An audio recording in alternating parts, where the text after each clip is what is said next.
In this video, I'm going to show you how to fix Shell app not working.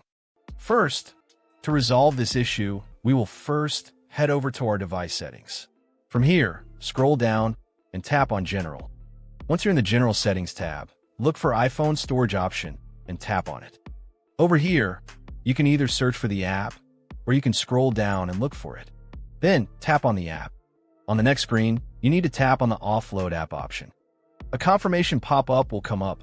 Now tap on the Offload app option here. It'll take a bit for processing, and then a reinstall button will show up. Simply tap on it to reinstall the app. This should resolve the issue, but if it doesn't, then you need to check if the app is running an older version. Head over to App Store. From here, double tap on this search icon in the bottom right corner, and then search for the app. Once the app comes up in the search result, and if you see this update button right next to the app, simply tap on it to make sure you're running the latest version of the app. However, if you continue to encounter this issue, then you will need to completely reinstall the app, which usually resolves the problem. Head over to this screen the way we did before, and over here, tap on the Delete App option here to uninstall the app from your device. A confirmation pop-up will come up. Now tap on the Delete option here. Once uninstalled, open up App Store and search for the app in the search bar.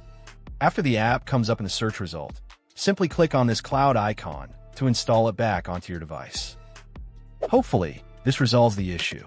If it does, consider sending a super thanks to support our channel. And also don't forget to hit the subscribe button. We'll see you in the next video.